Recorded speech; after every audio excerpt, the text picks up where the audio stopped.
Good morning, Jack.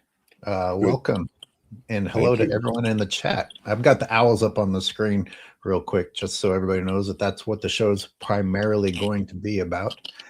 Um, and why don't you say hello to everybody before I do my thing? So I'm Jack. Good morning, Skyler. And we're excited to have on a couple special guests in the screen. If you can see, Heather King, known as the THEE Owl Queen, and her best friend, Christy, who's they're going to be joining us a little bit later. We're going to do about 10 or 15 minutes of other stuff, and then we're going to bring these two wonderful women in all the way from Ottawa, Canada, and talk about the whole owls issue, which people really need to understand and see the big picture about. And it looks like you already drew in some people that want to support your cause. Belgund is just stopping by for the support to show love for you and the owls. Great. So, hey, happy news. Swedish billionaire activist acquires 400K acres of Amazon rainforest. This is someone who decided to actually do something good with money. And of course, I have a negative twist on it. It always makes me think about these multimillionaire ranchers who want to use every square inch of land they have to continue to turn habitat into commodity plants for the commodity animals, or trillionaires like Elon Musk, who don't seem interested in doing anything good for the planet and just furthering destruction of the planet.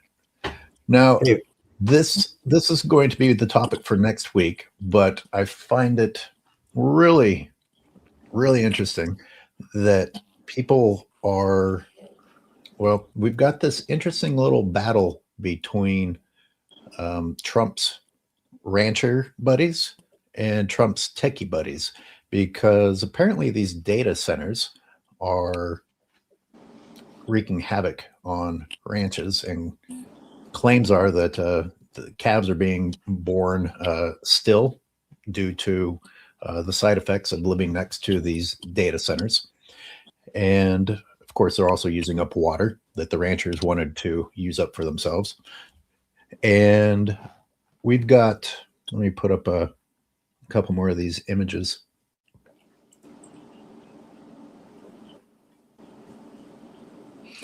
I see Skyler is loaded for bear, which is to say cows, and of course our latest venture to cow killing. And it goes on and on and on. We're going to get into this next week deep, but I wanted people to mentally prepare for it and see what they learn about it. Jack, you remember the movie The Smell of Money? No. It premiered a couple of years ago, and it talks about the health issues that humans face being next to farmland, animal agriculture, because of the destruction that takes place there. But hey, we can't get anyone to give a shit about human beings that are suffering due to what farmers and ranchers are doing. But when farmers and ranchers, commodity animals, start to suffer, all of a sudden it's time to sound the alarm. Because and of course, it's not about they actually care about the cows' lives. It's they care about the cows are money, and it hurts their money. Yeah. Right. Anyway, that's what we're going to get into next week, and we're going to dig deep into that. I don't want to spend too much time on it, but you two already have some other people shouting you out. Hi, Heather and Christy, says Rashad Quasi. Oh, hi, Rashad. And I've been filming some owls here where I live, and I'm filming them in trees that are they're planning on chopping down. So I guess it's appropriate to have you guys on. I've been really enjoying the great horned owls that we have here, and reading the plans of getting rid of where they like to nest and roost. But let's jump into what our guests have to talk about today, Jack. I think that especially since they have supporters here who can't stay very long, let's go ahead and dive right in. Yeah, I think it's appropriate. Because we're so appreciative of Heather and Christy to be here today. Actually, just let me introduce who they are. We just put their faces back on the screen so they can see our, I mean, it really is all about the owls, but these are two more owl lovers themselves. Heather King, also known on Instagram and YouTube as the Owl Queen. She's in the foreground. The is Thee, by the way. If you look up the, it'll put you off a little bit. The Owl Queen, Instagram and YouTube. And she and her friend, Christy Lockhart, who are right now kind enough to join us. Owl lovers, nature lovers, Ottawa, Canada. And Heather, how long have you been photographing owls? When did you first start doing this before we start showing some of your amazing work? Since 2011. 15 years. 16. 16. Oh, yeah, 15, 16. Something like that. Yeah.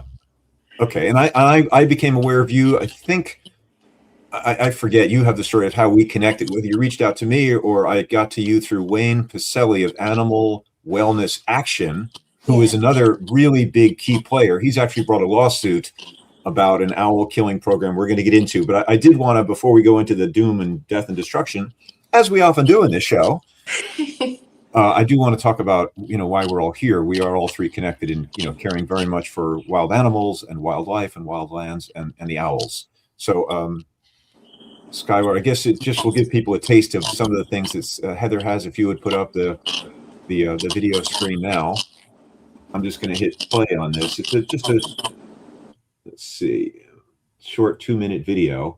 But Heather, what's going on here? Tell us about what we're seeing. Okay, this is a baby barred owl, his first day out of the nest, and beside him on the left is his mom. And their first couple weeks out of the nest, they're completely reliant upon mom. They only spend 4 weeks in the nest. Their flight feathers and leg muscles haven't grown in. So when they leave the nest, they fall out of the nest. They can't fly. So they climb up trees with their beak and talons, and they'll sit in the tree all day long crying, not for food, for mom's attention and affection and reassurance. So that's what she's doing right now. He cries for mom. She comes in and she'll preen him like that for 20 minutes straight to say, you know what, it's okay. I know you're scared. Your wings don't work yet, but it's okay. I'm here. She'll fly away. 20 minutes later, he cries. She comes back in for another 20 minutes.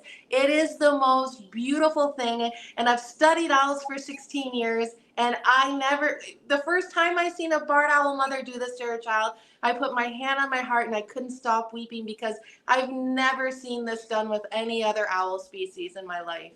Wow. This is your footage? Yeah. Wow. She's, I don't want to get into the technical. I sort of like to protect people's trade secrets, but I'm a professional photographer. I've never gotten footage like this. I'm not a wildlife photographer per se, and I would know how to go about it, but I just appreciate, you're on a tripod, obviously, with a long telephoto lens. I don't want to give away equipment stuff unless you want to go there, but. Oh, I'll go there. Of course you will, because you're an amateur, right? You don't make your living with this. So it's like, oh, this is how I do it. Everybody do what I do. As a pro, you learn to kind of, when you figure out something to get footage like this, which most people, I'm guessing, are seeing this kind of footage for the first time, unless they're watching a PBS nature documentary. You tend to kind of guard what you've done and figure it out. And you were even telling me about you're around other photographers sometimes or other videographers who are professionals, and there can be some unpleasantness even in just, getting the footage and protecting the owls. There's a whole issue in there. There's a lot of, we'll get into that later, but there's a lot of ego. And the thing I think that upsets people the most is the camera I'm using for this is only $1,000. It's a point and shoot. It shoots in 4K, but everyone else is carrying $40,000, $50,000 worth of gear. Right. So it's very upsetting for some people, for the person who has the point and shoot, who can come earlier and stay later and still get epic footage. And like, I'm the last woman standing because it's a great camera. I've sold hundreds of them. I didn't get a dime. I want people to fall in love with nature and be the furthest away from the animal as possible. This lens is 3,000 millimeters, so it puts to shame anything you can buy. It's a was it a micro 3/4 super zoom, right? It's got this monstrous zoom. The Nikon P1000, but they stopped that, so it's the Nikon P1100. There you go. So you're actually far enough from these owls that they aren't disturbed by your presence. Oh yeah, I'm so far away. I have some zoom in videos where you can't even see them with the naked eye.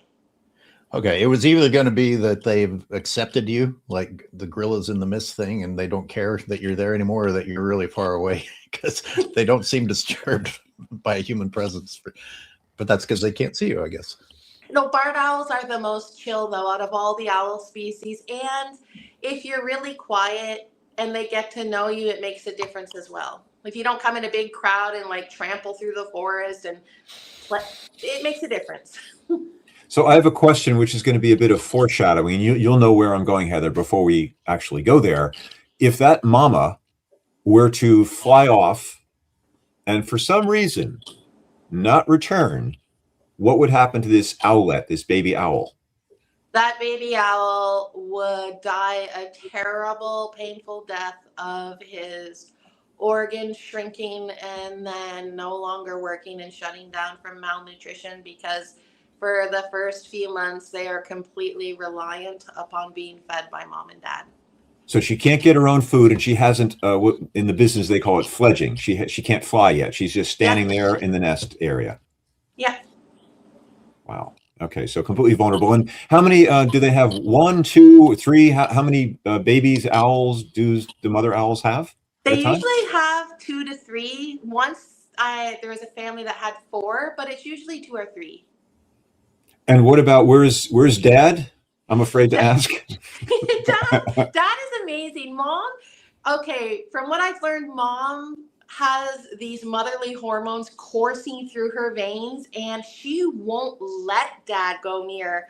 She'll hoot for Dad what the children want for dinner, like what you want, snake, rabbit, rodent, and Dad will bring that in. But Mom wants to do all the preening, all the feeding. I've seen some families where Mom tenderly rips piece by piece for the baby, and then Dad drops by. He does a flyby with a big, huge bowl. Baby swallows it whole, and you could see the look on Mom's face. She's actually depressed because she wanted that bonding time with her baby. But Dad's always there. He's a fierce defender, an amazing hunter, but Mom wears the pants during baby season. And you were, I don't know whether you were being cute with language or whether you meant it. I mean, I'm sure that you will back me up here. You know more than I do. I'm asking a question in a roundabout way. You said it calls and says, hey, what's for dinner? I'm sure that they can communicate, as they're highly intelligent animals, as Skyler and I are always going on about how intelligent non-human animals are, that, hey, they're hungry, bring some food. But you were even going further. I don't know whether you were just using language and saying, well, this is what I'd like off the menu of what's out there. Are you being cute, or that's your belief? So. I think so. Okay. I mean, who knows? But no one knows. But you've spent hundreds of hours watching these. I will wake up before the sun comes up. I'll lug all my stuff out there in a walker, and I will stay there for 14 hours. I'll take breaks and stuff, but I will leave my camera running, recording for 14 hours straight. Wow. I didn't know you oh, go ahead. Then I go home and I dump it on a hard drive, and then I clear the cards, and then if my body allows me, I go out the next day and do it again. You have to watch for the signs, and after studying for so long, you can tell when the babies will leave the nest. So you have to pinpoint it at the exact same moment. You don't want to miss it, because if you miss them leaving the nest, taking that brave leap of faith, landing on our literal earth for the first moment and seeing the look of awe and at the same time fear, like it's the greatest thing to witness and capture. And then to watch them instinct kick in and watch them literally climb a tree with their beak and talons. I mean, I wait all year for that. I would go without ever seeing an owl to spend 2 days with a barred owl family. It's just the most amazing thing. So I just hit the play button on this. Would you say what this video is? Narrate this. This video is a really heartbreaking video. That's a baby barred owl, one of 3. We named him Little Hop after hopscotch. He was the runt, and only 1 in 3 babies make it to their first birthday, and Little Hop only made it to 7 weeks. I didn't know it, but he just was the runt, and no one told me until weeks later that he was dying, and someone brought him in, and his organs were only at 70%. So even with the most fiercest, loving parents in the world, and all the food you can give them, they don't make it. Is that normal? Like with a lot of wildlife, not all the young make it, or was this because Yeah. of other factors? It's normal. So, Unlike this- with humans, make sure everyone survives. right, whether they deserve it or not, right, Skyler? That was implied. Yes. Well, bit I my wanted to tongue. flesh it out for you. You're not alone, buddy. So this looks like a maple tree, and it's like a part of a broken off trunk where they made the cavity of their nest. Is that right? Yeah, they were deep inside of it. Wow. Oh, hi. I mean, It's because the hard thing is, to believe that 3 babies and mom fit in there. Like, look at mom. Have you ever seen a barred owl with peepers that magnificent?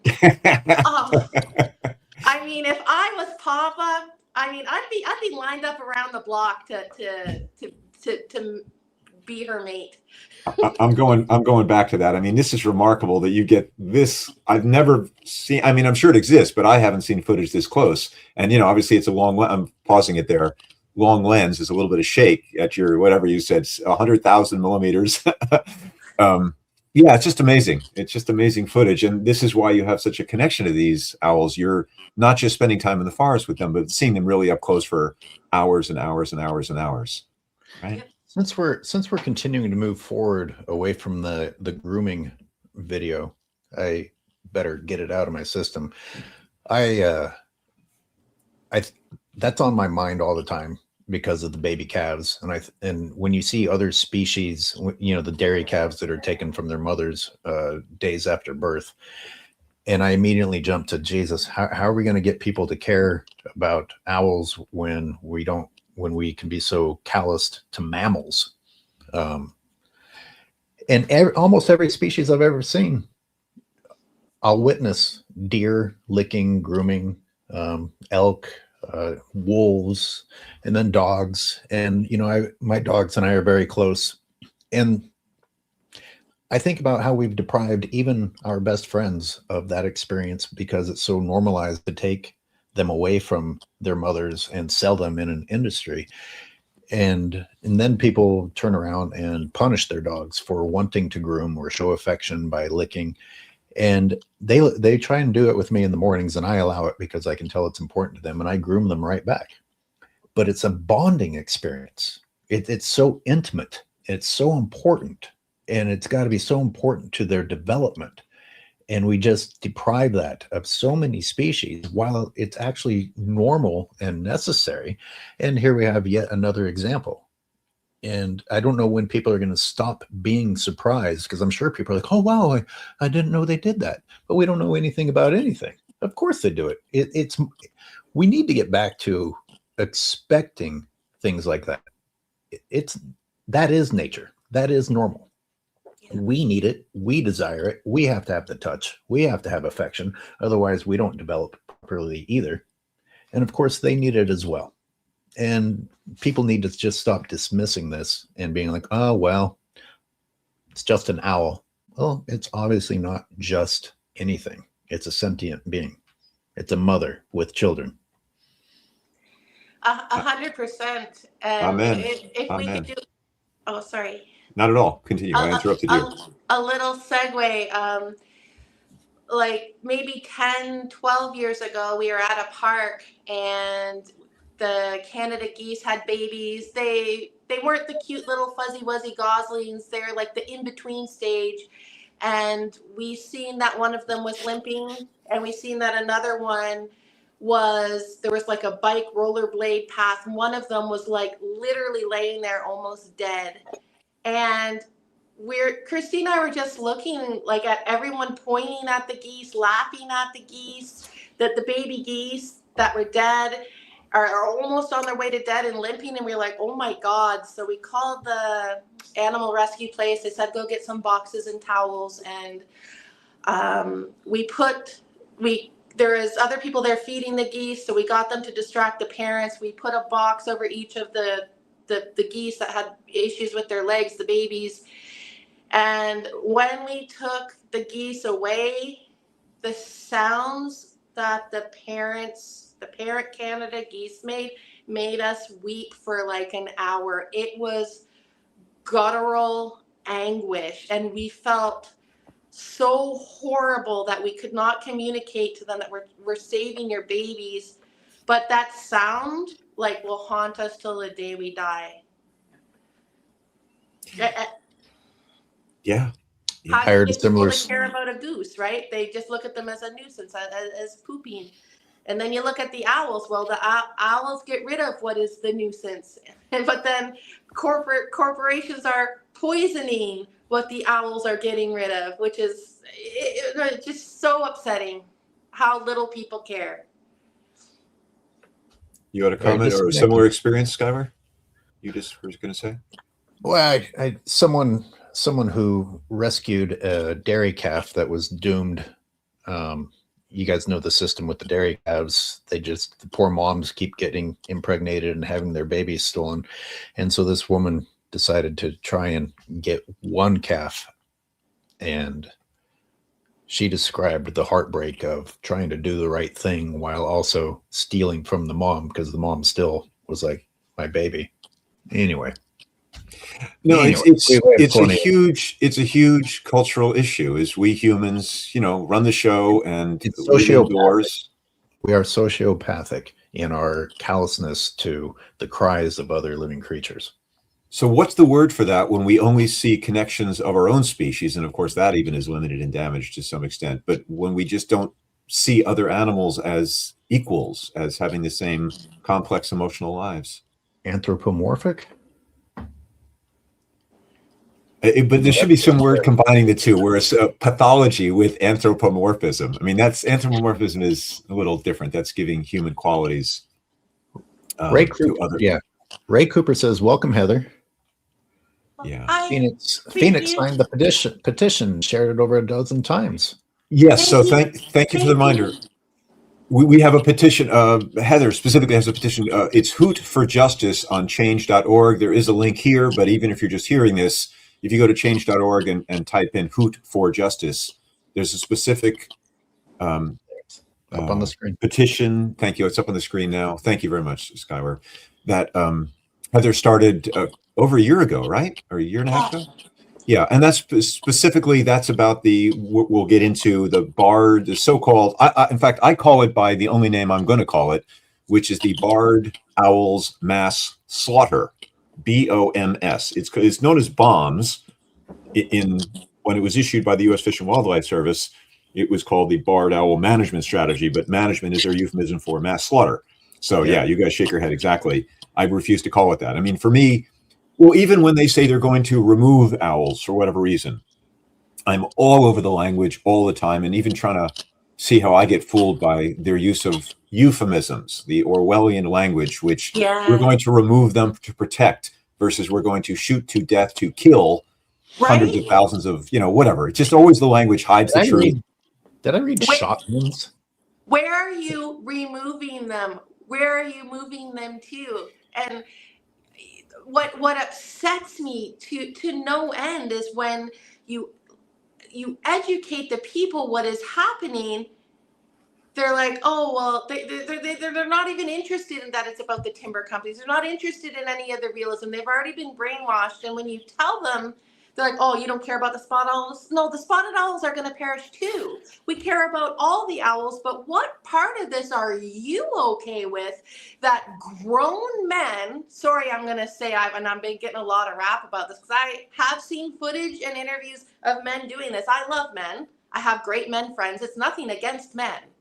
But in all the articles and research I have, it's men holding speakers, men holding flashlights in the dead of night on secret disclosed roads, secret towns, secret parks, luring them out. That's cowardly. And when they come out to investigate the sound, they're met with a rifle and a bullet. And they're only given a 30-minute crash course.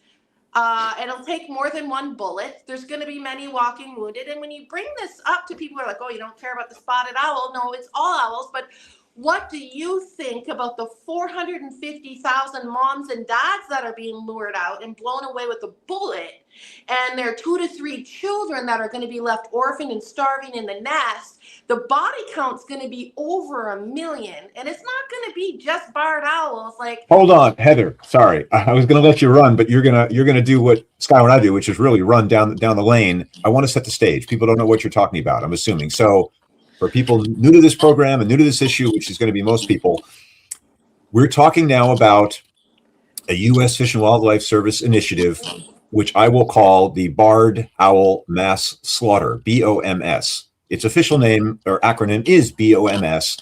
And this is what I do, Heather, by the way, and Skyler, you know this about me, but rather than say what they say, which is repeating the lie, the propaganda, let me say what it really is, okay? And I think I can do this in 60 seconds. The timber companies want to cut down forests, including old growth forests, where the northern spotted owl lives. We're looking at a barred owl on the screen here, not a spotted owl. Those are protected. It's a threatened species by the Endangered Species Act legislation to protect the owls and protect the forests they're in, because if you cut down the forests, you destroy their homes and kill the spotted owl. So the timber companies are prevented from logging forests to make their money where spotted owls live. And environmentalists have used the spotted owl successfully to prevent logging forests. By the way, we need the forests too. Oh, by the way, it's not just about owls. Forests are homes to every animal, of course. Exactly. So how do they get around this? How do timber companies leverage, exploit, weaponize the Endangered Species Act in order to get permission to cut down trees in forest where the protected northern spotted owl is? With the rules of the timber companies and the Fish and Wildlife Service and the federal government here in America, you can get an mitigation measure you propose to help the spotted owl that you would be hurting if you log their forests. But if you do something that's a mitigation to help them, then you're allowed an incidental take permit. Take is another euphemism for kill.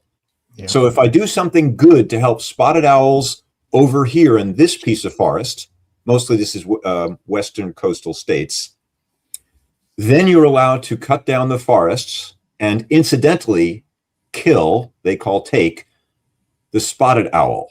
So what, I ask you, listeners, is the mitigation that the timber companies propose to do to help the spotted owl? Kill 475,000, by their own estimates, barred owls. Why are we killing barred owls? Because we say they are competitors, and worse, we target them as invasives because we have cut down forests which push the barred owls out of their original habitats. So now they're living in forest where also spotted owls are. So they are in part competitors. They're also, by the way, it's not that simplistic, in part cooperators. The two species actually mate to produce what we call the sparred owl, because we have a fancy label for everything, as if we know what we're talking about. So that was more than a minute, I grant you, but I wanted to get the full picture here. If the timber company wanting permission to log forests where spotted owls is, by saying they're going to kill the owl's competitor, which is the barred owl, that they're helping the spotted owl, and then they can cut down the forest where the spotted owl lives, thereby killing spotted owls too. So it is this mass slaughter campaign, which will kill hundreds of thousands of barred owls, to be sure, because yes, Skyler, they're going to use shotguns and owl calls with hired guns they pay to shoot them. And Heather is also going to get into how hard is it for an amateur hunter or a professional hunter who doesn't know owls to mistake one owl species for the other. But again, this is... Didn't she even show me a congressman who demonstrated that? You're not. There was a Louisiana Senator Kennedy who was opposed to this, who's one of the guys that, with his heavy Southern drawl that I can't do, he was railing against this. There was a resolution to pass this measure for the barred owl mass slaughter, and he tried to fight it in the Senate. It did pass Congress and the House. This bombs, the bombs they're dropping on all owls in forests is currently going on. So owls are being killed right now in Washington State, Oregon State, California State, where Skyler and I are sitting. You guys are in Ottawa, Canada, and we're here to talk now about the barred owl's mass slaughter and just how horrific it is and what we can do, which is, I mean, here's one bit of good news, which I'll say this again later. The good news is it's not in 3 months, they're all going to be dead and we're done. This is an ongoing 30-year killing program at an estimated cost of $1.3 billion, which can be stopped by an act of Congress, especially in the next Congress, where we can get more representatives to help us and stop this insanity. Even the Biden administration, which is no huge friend of wildlife, would not have done this. This is a really anti-wildlife, anti-environmental, anti-forest, pro-industry administration that has to be stopped in its tracks. So we are all activists here. We invite other people to get super involved, sign Heather's petition, just share this broadcast.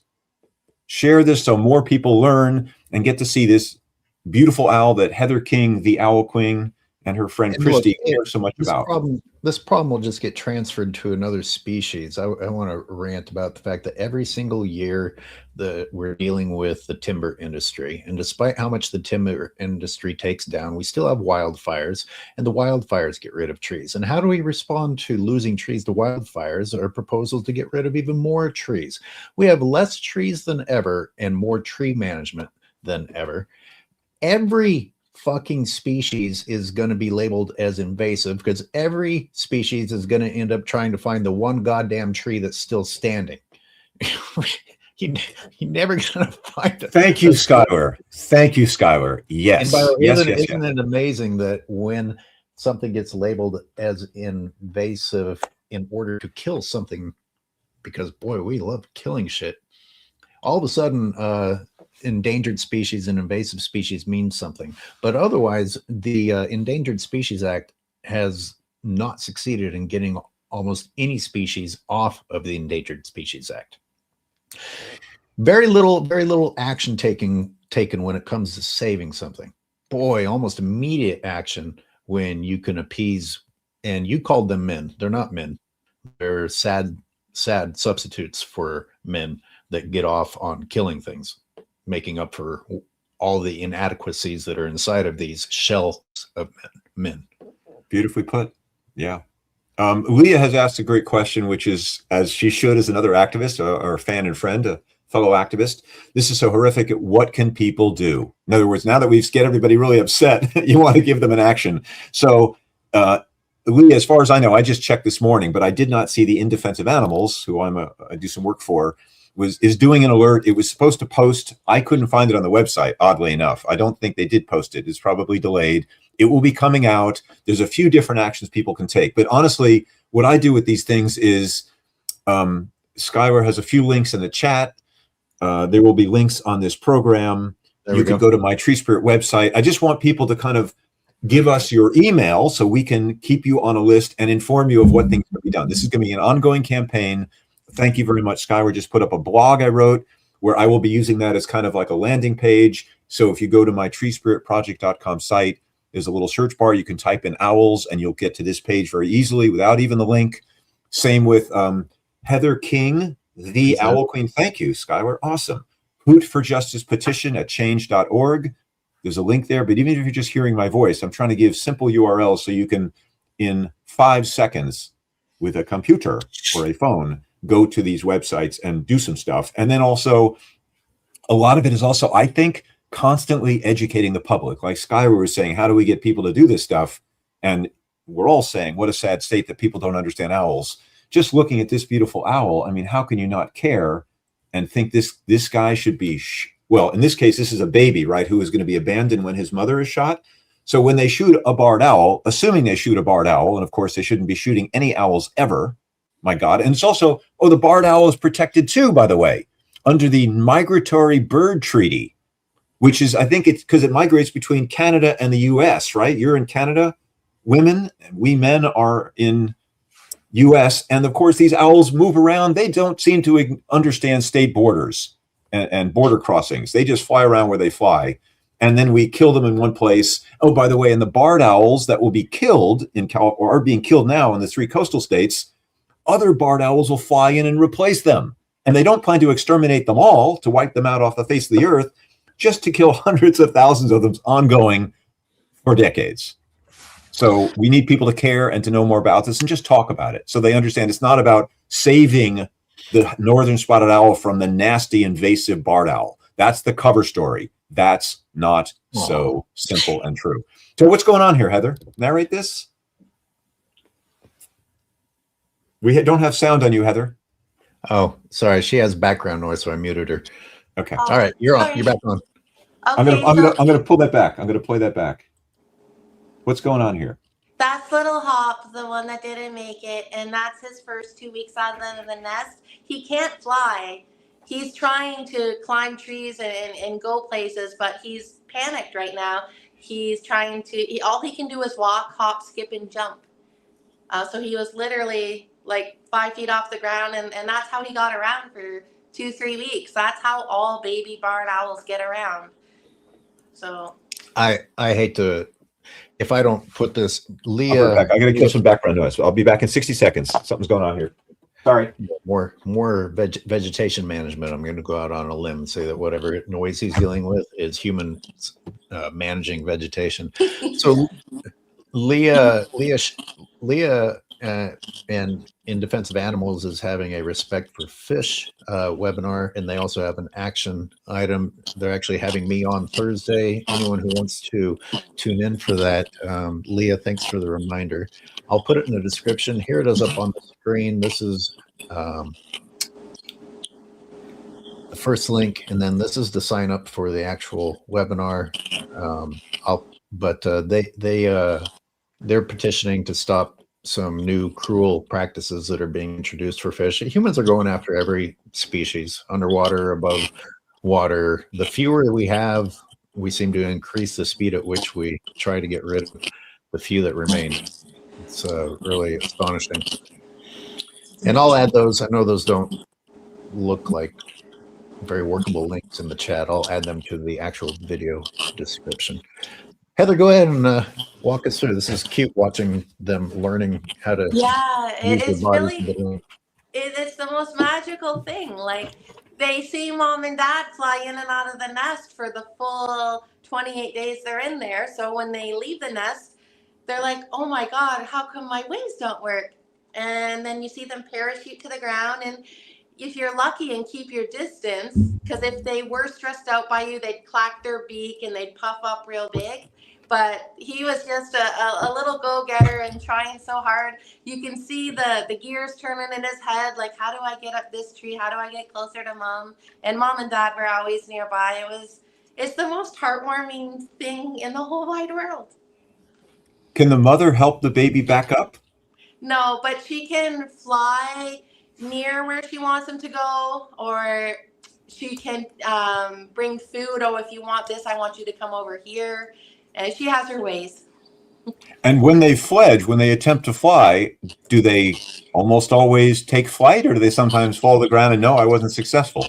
They almost always fall to the ground, and that's what I wait every year for. That's my pot of gold. That's the warm heart squish. I was told it years ago, like before I ever did wildlife photography back in 2011, like the pros were telling me, oh, baby owls climb trees. I'm like, no, they don't. And then I seen it and I was like, oh my God, like, how did it know? And it looks like a little Spider-Man scaling a tree. Wow. So the talons, and then they use their beak maybe to dig in as well as a top anchor? And wow, then halfway up, they're so exhausted, they look like a tree hugger. They're literally hugging the tree and panting, taking a break, and then they continue to scale the tree. Wow.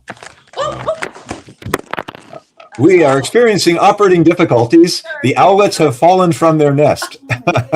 Oh, sorry about that. It's okay. Get back on when you can. We're good. We're getting to see your incredible footage here. This is a live video, by the way. Heather King. It looks. We got it. I got it. We got it. You might want to kill their sound, Skyler, while they mess around until they come back. But we have the footage here of the Owl Queen. They are in Ottawa, Canada, with us today as well. Heather King with her friend Christy. Heather is the one who's captured all this amazing long lens footage. which I just keep playing on. I mean, it's just so. I've never seen footage like this. I guess I'm not watching enough nature documentaries lately because I'm doing my activism. But I mean, that is rock solid, and look how close to these beautiful owlets. These are baby barred owls in a maple tree in Ottawa, Canada, but the same species we have right here in California, thousands of miles away. Don't you want to just aim a shotgun? Oh, yeah. Look at him! At the hunters who would kill them. At the hunters who would kill them, yes, and hurt anything within the range of a shotgun while we're at it. So they're not going to shoot babies from the barred owl mass slaughter plan by the Fish and Wildlife Service. They're just going to kill the mothers and then abandon the babies in their nest. Yeah. Right. Yeah. And the thing I'm sure they'll very closely follow regulations. If you the thing that there's so many sketchy things they're not telling people. Like if you look on the West Coast, I have the map to prove it. The great horned owl, that's the top apex predator. They'll eat barred owls. I found great horned owl facial discs at the bottom of, I found barred owl facial discs at the bottom of great horned owl nests. Great horned owls take up, they're triple the amount of barred and spotted combined on the West Coast, and they eat them.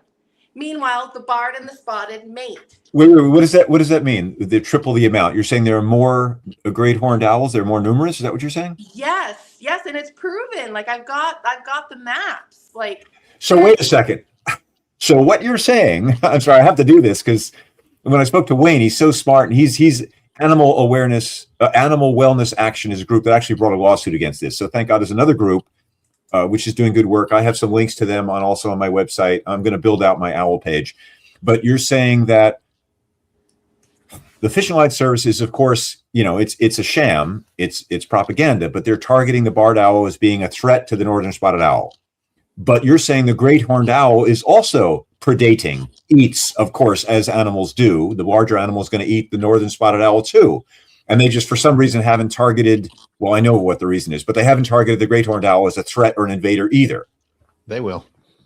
That's right. Well, I believe that. Yeah. They'll be next. Yeah, exactly. It's just amazing. And I just want people, so someone else is saying, thanks so much for the info. Will this be available? Yeah, this is going to be recording this. This show is going to be available both in Skyler's YouTube feed, which is Watching Humans, folks, new to the podcast. Please like this show and share this show and make a small comment on this show after it posts when we're done today. This stays on Skyler Thomas's Watching Humans YouTube page. And then I'm also Jack Gashite of the Tree Spirit Project. And I have this show will be on my podcasts page. And I of course, updated the description underneath the video that you're watching right now. So you'll be able to read in the video description if you want to get links. Great. Thank you. So, what we need is for more people to fall in love with owls like these two lovely women have done and share about them and talk about them, like all activism requires. It's just people are super busy and they don't know. They read some terrible little short, inaccurate article in the newspaper and are misled and fooled by an industry that wants to cut down all our trees and kill all the animals and turn it all into money because, money's more important than this beautiful creature. Yeah. It's crazy. Absolutely nuts. But I'll send you the map. It's undeniable. Anybody can access this information on eBird, EBIRD. You can literally type in a species of any bird and see the GPS coordinates where they are.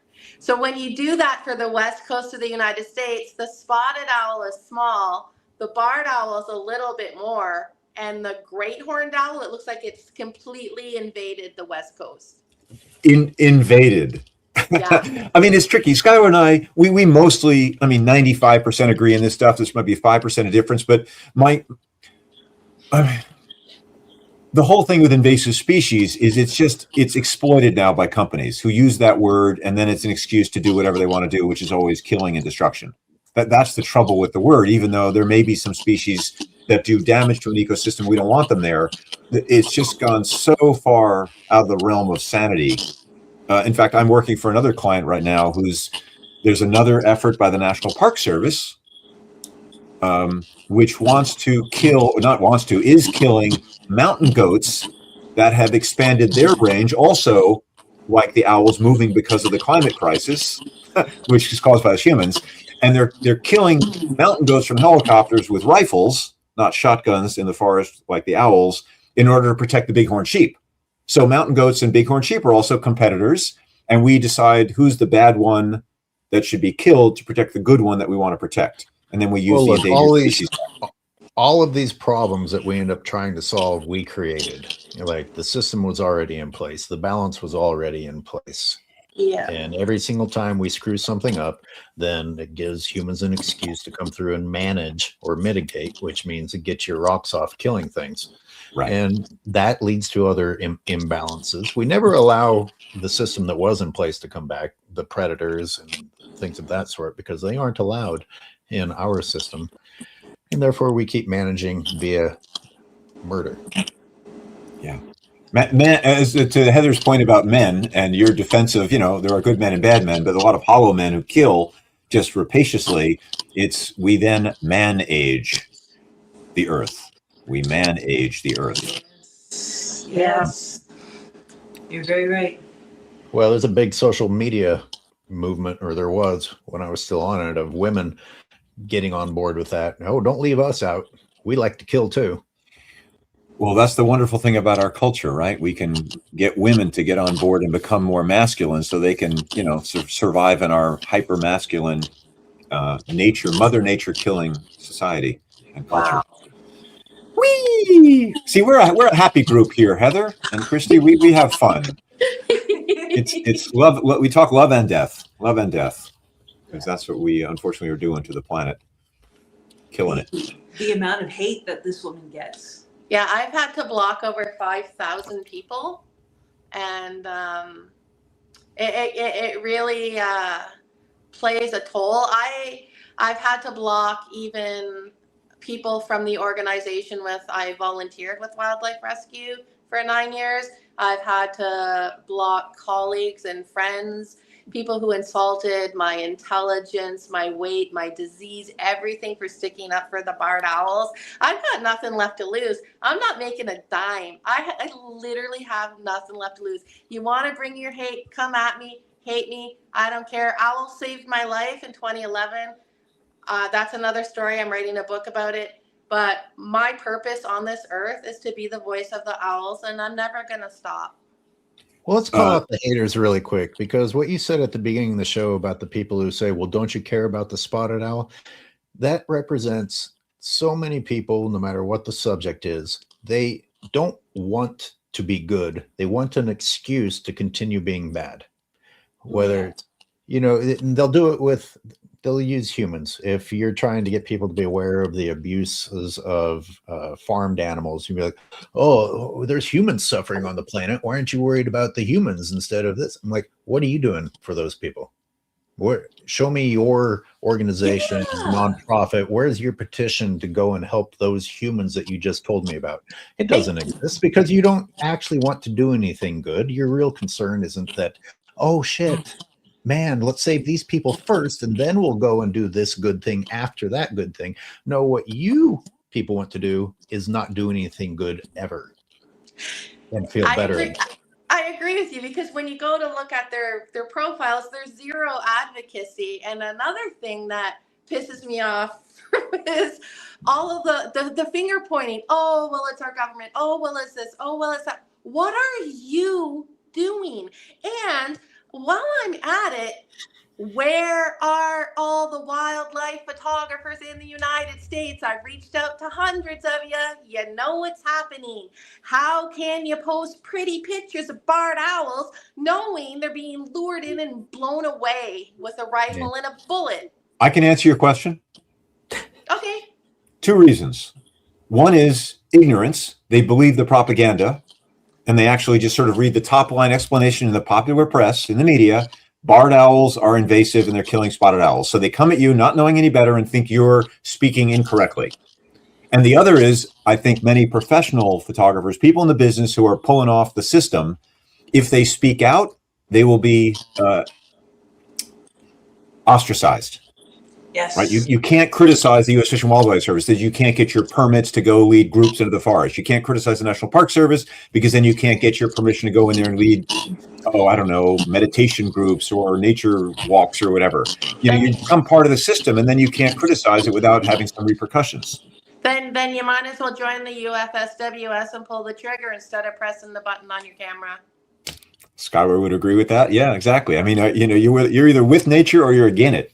So yeah, well, that's why, I mean, we're all here, trying to spread the word here to educate more people. I guess I can't function if I don't choose to be optimistic. It's just too depressing. So it's like, okay, let's teach more people the truth, like the people that are watching the show and people that'll watch it, later, and let them know the truth, see the beautiful owls here. I'm actually going to keep playing this thing here just so people get to see who we are talking about. This beautiful baby barred owl that, to recap here, is the subject of a targeting. Wow, that's incredible footage. He was looking right at you, Heather. You might have been spotted in that case. But the babies don't react to you that much, right? They're just sort of curious, I assume, when they're young. They don't know to be wary of humans yet, right? Yeah, they don't know we're evil yet. And to be fair, the barred owls don't know that we're evil yet either. I mean, I don't even want to get in on this subject, but I'm going to go there. I've never done it, but anyone and their dog can call in a barred owl.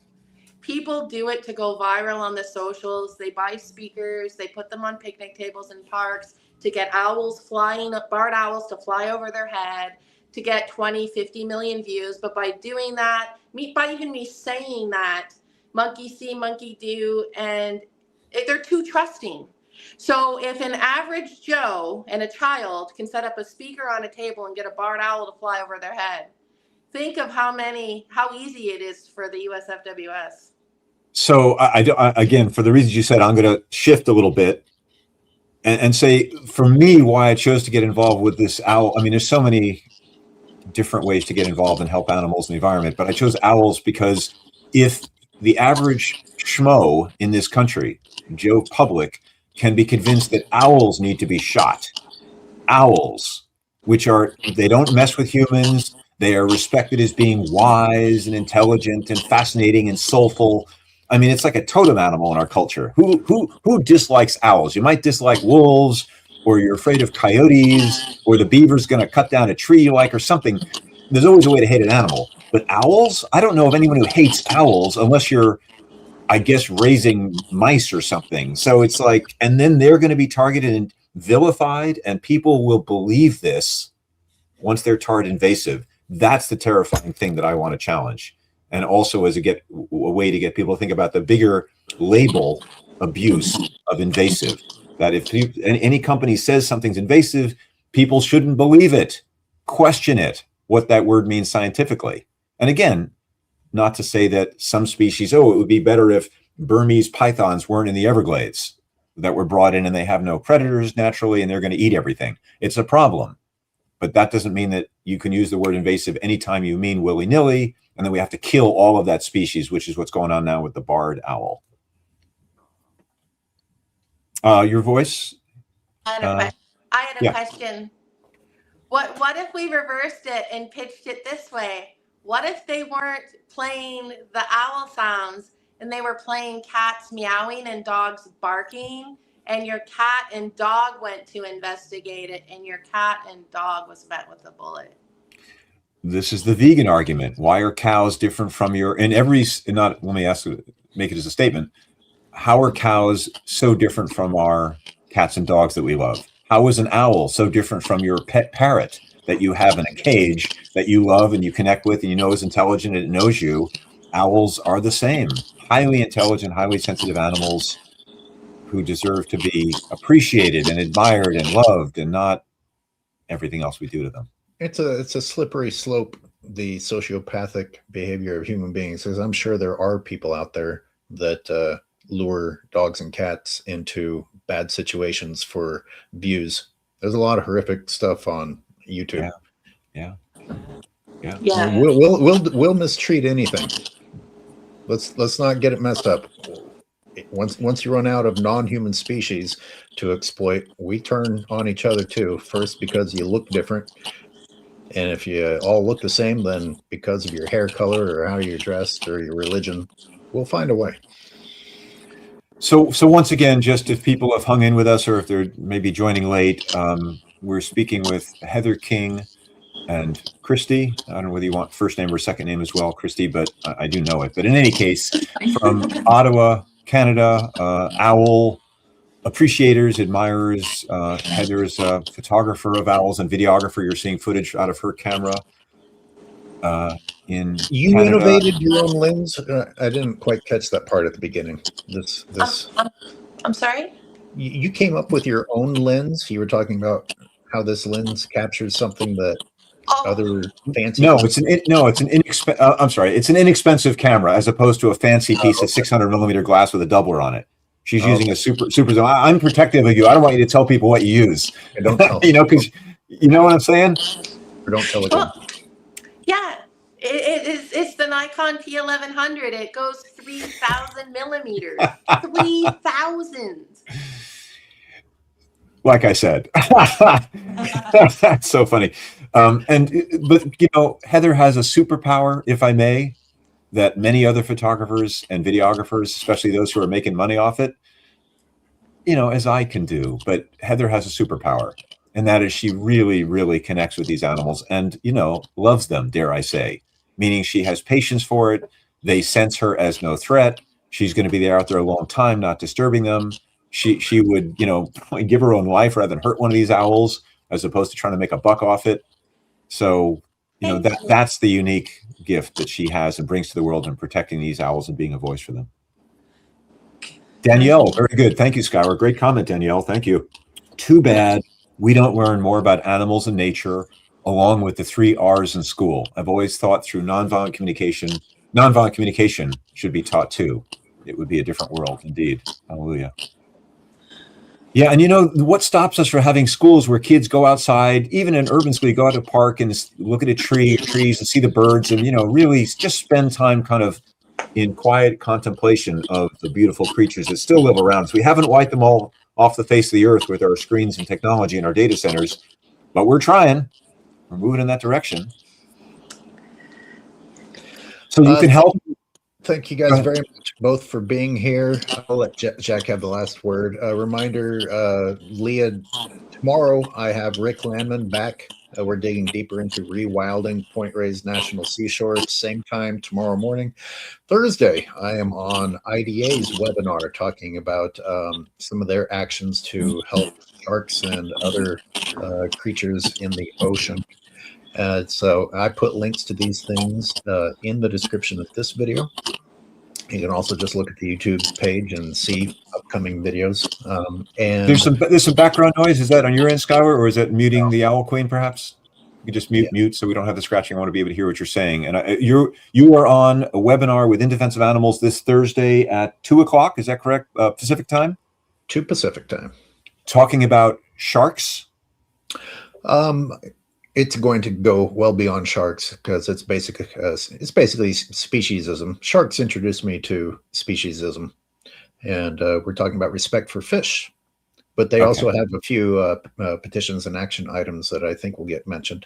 Okay, so that's Skyler with In Defense of Animals this Thursday, July 30th at 2 p.m. Pacific time, and I'm sure we can find that on your Watching Humans page, and also maybe In Defense of Animals' own website if you were to Google fish or sharks or Skyler. I put the links in the chat and in the description. Great. Okay, in the description. I'm just thinking because once this program ends and is on a recording that people can view forever, we can no longer see the comments in the chat, correct? Correct. We only see it in the post underneath. So once again, Heather King, the THEE Owl Queen, is on Instagram and YouTube. Please go to her channel and subscribe. That always helps. I am Jack Gescheit of the Tree Spirit Project on YouTube and also Instagram as Jack of All Trees, and my own Tree Spirit Project website. You can sign up for emails there to keep informed about the next Skyjack podcast I'll be doing with my buddy Skyler Thomas. And Skyler, of course, as you can see on the screen there, is Watching Humans, on YouTube and Instagram as well, Skyler, right? Or not so much? YouTube is where you want people to go. Okay, YouTube. Yeah, Phoenix. Don't let you get us started. We need a monkey wrench gang to address this. Make sure the bad actors, if the bad actors who want to kill animals all of a sudden something happened to the tires on their vehicles, it would be hard for them to be shooting as many owls. But ultimately, that's a great monkey wrench. But I also want to address the main problem, which is teaching people. We can stop this legislation. The barred owls mass slaughter, BOMS, by the U.S. Fish and Wildlife Service can be derailed by Congress. So that'll be an ongoing action for us activists to shut this nonsense, insanity, monstrous killing down. Thanks, everyone, for being there. Skyler, you got any more? You can close us out if you want. All right. Oh, I'm sorry, Heather and Christy. Sorry, but if you put their sound back on, there was some noise on the system. But is there anything you gals would like to add? I just wanted to say thank you both so much. And the way you can derail it is by U.S. citizens contacting Congress, HJRES 111. If you get enough senators and House reps to say yes, that'll save the owls. So your petition has that information, correct? If they go to your Hoot for Justice petition, is that information in there? I think it's a starting point right now. Okay, great. So it will be. So Hoot for Justice on change.org, the petition portal, is where Christie's petition is to stop this in Congress. This will be an ongoing effort. So please, folks, do care about this one. It's not just a one and done. This is going to be an ongoing effort probably for the next year. If that's what it takes, that's what we're going to do. Yeah, exactly. Thanks for your patience, Skyler. Anything else? Yeah, thank you again, gals, for showing up. We'll probably have you back because it sounds like you have some more stories to tell. Oh, I do. Yes. Oh, and next week, Skyler, sorry, the last thing, perfect way to end. Next Tuesday on Skyjack, we're going to be doing your topic of data centers, their effect on humans and on the domesticated animals that we kill, being killed by data centers, which is a whole nother conversation. Oh. Two separate groups of Trump supporters. Which one's he going to bail out with the most money? In other words, if you help the tech bros and the data centers, then you hurt the cattle industry. And if you help the cattle industry, they're going to be opposed to the data centers, right? Is that it? Yeah. Wow. Okay, that's next week. Thanks, everyone. Thanks, everyone. Thanks for being here. Thanks to our listeners. Thanks for our audience. Thanks as always. Please share this